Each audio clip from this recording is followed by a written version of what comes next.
ini ternyata menurut eksplorasi beliau, penelitian beliau, hanya klan Arab atau mayoritas klan Arab, terutama klan Ba'alwi, begitu ya, yang ternyata tidak pernah mengajukan kewarganegaraan, sehingga bisa dikatakan mereka itu tidak sah untuk membuat organisasi. Berarti Rabitul Alawiyah tidak sah, karena dia organisasi yang menghimpun orang asing. Yang pertama. Yang kedua, berarti klan Ba'alwi tidak boleh menjadi one team press.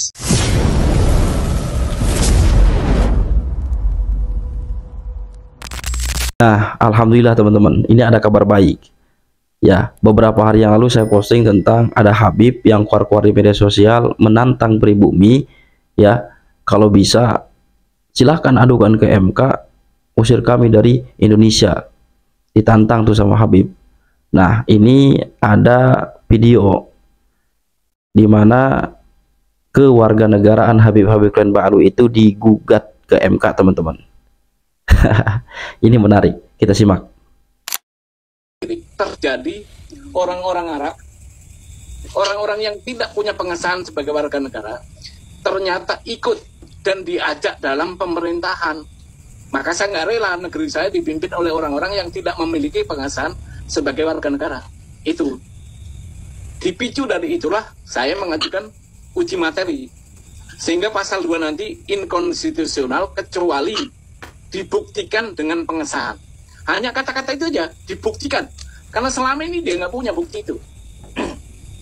Artinya apa?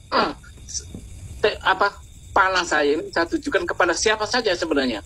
Tapi kalau kena Ba'alawi, itu ya alhamdulillah kena. Memang dia bukan WNI, gitu loh. Oke, baik. Jadi gini, perjuangan Kang Mas Subhan sejak mahasiswa, itu nanti ditampilkan foto beliau bersama Gus Dur, Bung Adnan Buyung Nasution, kelompok-kelompok yang pro kebangsaan, pluralisme sejak zaman dulu. Terbukti beliau juga aktif di berbagai macam kegiatan di suku-suku pribumi asli Nusantara. Keresahan beliau, keprihatinan beliau bahwa telah terjadi kesalahkaprahan di dalam struktur hierarki kebangsaan ini, di mana ketika zaman penjajahan, tadi saya ulas ya, tadi beliau mengulas juga tentang segregasi kelas, pembagian kelas. Warga elit adalah kulit putih, terus kemudian warga timur asing jauh itu warga kelas 2, Arab, India, Cina, dan lain sebagainya. Sementara pribumi kita disamakan dengan anjing kelas 3, Honden and Inlander for Verboden. Nah, seperti itu.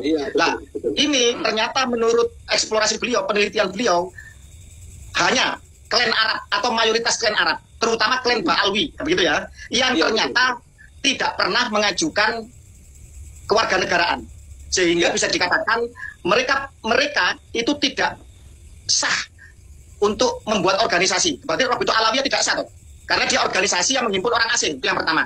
Yang kedua, berarti klan Ba'alwi tidak boleh menjadi one team press. Betul nggak? Betul. Tidak boleh klan Ba'alwi. Sebentar, tidak boleh klan Ba'alwi menjadi ASN, pejabat atau pegawai negeri. Yang kedua, tidak boleh menjadi TNI Polri. Benar nggak? Betul. Tidak boleh menjadi jabatan publik, wali kota, gubernur, bupati, dan lain sebagainya, apalagi menteri. Betul apa tidak? Betul. Karena gini, saya jelaskan kenapa betul. Itu harus merujuk pada pasal 28D ayat 3. Di situ disebutkan bahwa setiap warga negara berhak memperoleh kesempatan yang sama dalam pemerintahan. Warga negara ya? Warga negara. Kalau dia punya pengesahan sebagai warga negara boleh. Kalau nggak punya nggak boleh. Haram hukumnya itu. Haram menurut konstitusi. Nah, kebetulan juga di semua undang-undang organik, undang-undang Watimpres, undang-undang kementerian, undang-undang apa saja, itu ditentukan harus warga negara Indonesia. Itu. Jadi semua undang-undang organik, mau ASN, mau Watimpres, mau kementerian, pejabat negara, anggota dewan, semua itu disebut persyaratannya harus warga negara Indonesia. Artinya apa? Orang dari bangsa lain kalau memiliki pengesahan boleh dia menjadi ikut dalam pemerintahan, tapi kalau nggak punya itu orang asing, sama aja kita dipimpin penjajah, karena inti penjajah itu kan kepemimpinan yang dipegang oleh orang asing. Mau bagus banget. Wah, ini menggelegar ini nanti ini. Nah kan kita jadi paham ternyata selama ini kewarganegaraan mereka itu secara konstitusi cacat. Bisa-bisanya kemudian jadi PNS. Ini waduh, kacau saudara. Ini harus kita suarakan ya. Kita tunggu kabar selanjutnya. Ya, jadi terus kawal ulama Nusantara, jaga persatuan. NKRI harga mati.